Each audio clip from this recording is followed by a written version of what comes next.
Hi, welcome to Open House on OMNI TV.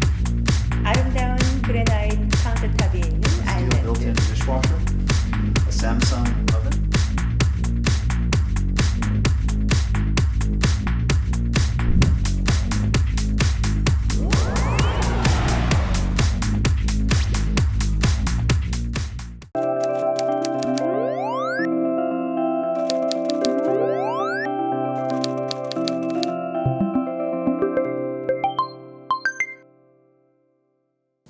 Mayoral candidate David Soknacki is here with us today, and he will be telling us a little bit about himself as well as his campaign leading up to the election in October. Thank you for being with us today. Nice to be here.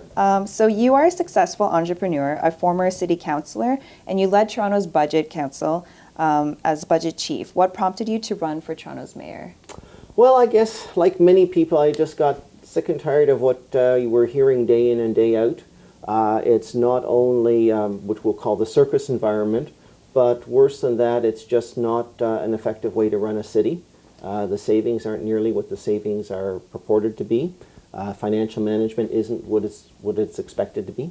And that played to some skills that I thought I had and some of my friends thought I had as well. So that's why back in September I started exploring the opportunity of putting my name forward and asking people for consideration as mayor. So what sets you apart from the other candidates? Why does Toronto need you?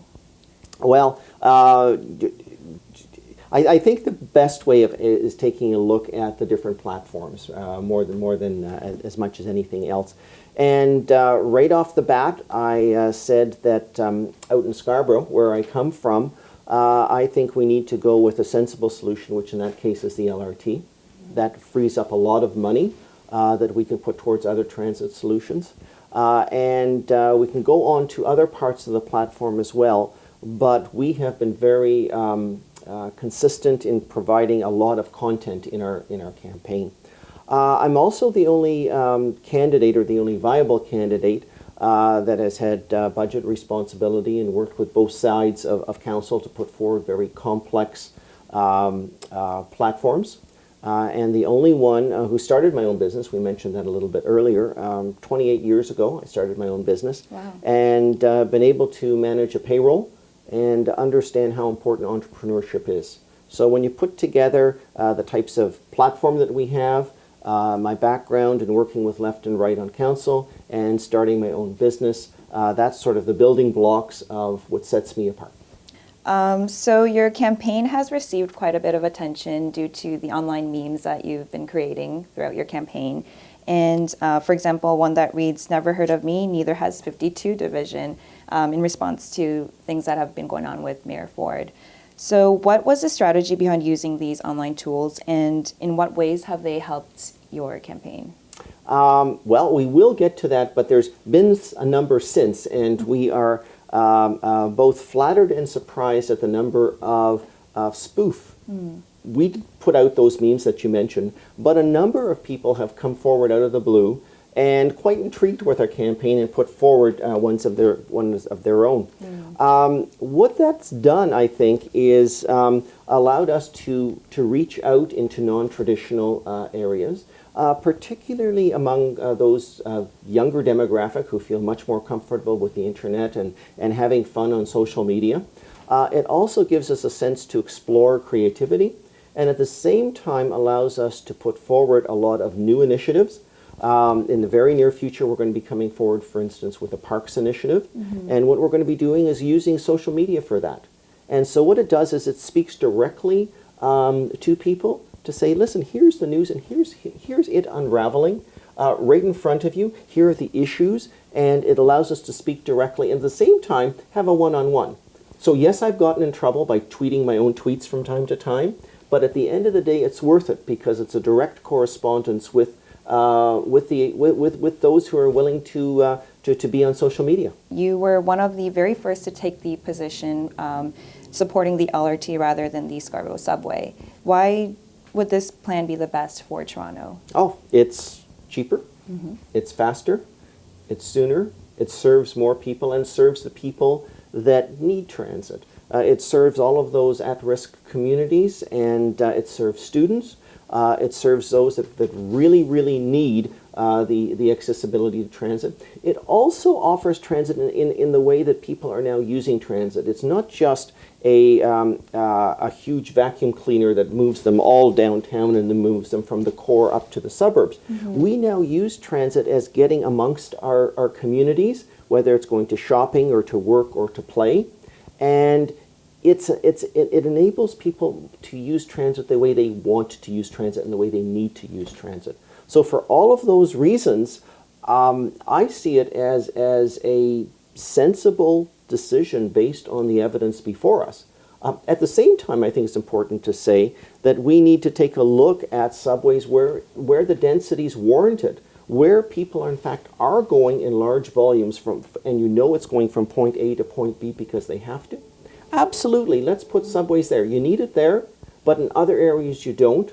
And then let's take the savings that you can achieve in one area and let's put them where we need to. And that's been the basis behind that LRT subway decision.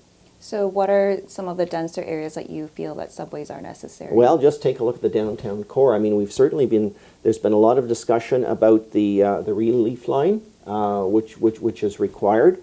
And where we're actually increasing densities to a great deal is in our core, because people want to walk to work, they want to cycle and take transit to work.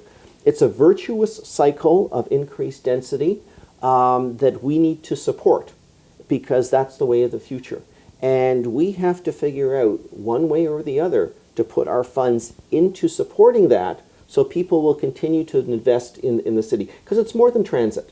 It's their jobs, it's where they want to live, and it's our vibrancy. It's our Toronto of the future, and that's why it's so essential to keep investing there. In terms of unemployment, Toronto has seen a severely deteriorating rate, especially with youth unemployment. And on top of that, a lot of the services and programs have continuously been getting cut. So what is your take on this issue, and how would you address it? The answer behind that, I think, the long-term answer is, what can the city do to enhance jobs and job creation in the city?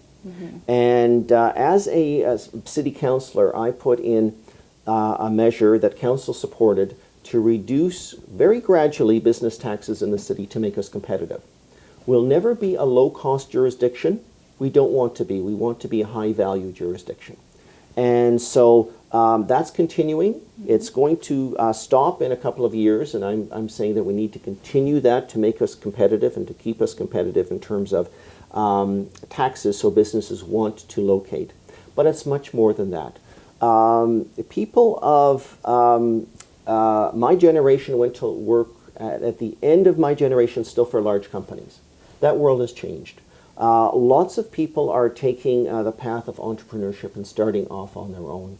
And what I have done in my very first presentation to the Board of Trade is I said how important it is for entrepreneurship. And that's everything from making business licenses much more affordable, in terms of saying let's not charge people at the beginning of the first year but the end of the first year. And I've never been afraid of saying it takes taxes to build our city.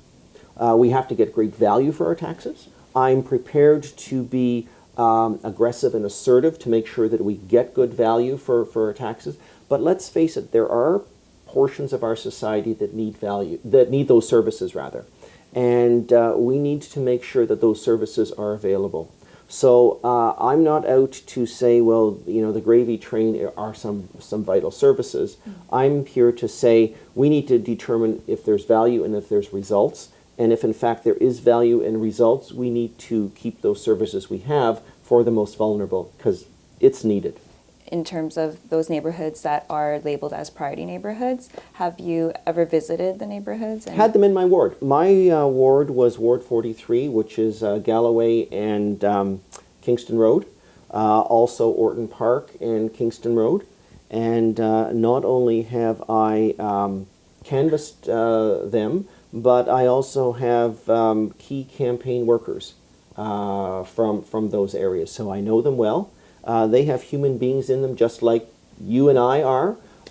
They want decent jobs, decent housing. They want an opportunity. It's our job to make sure, our job as city and society more widely, to have that they have the opportunities It's not a handout, but a hand up. It's not a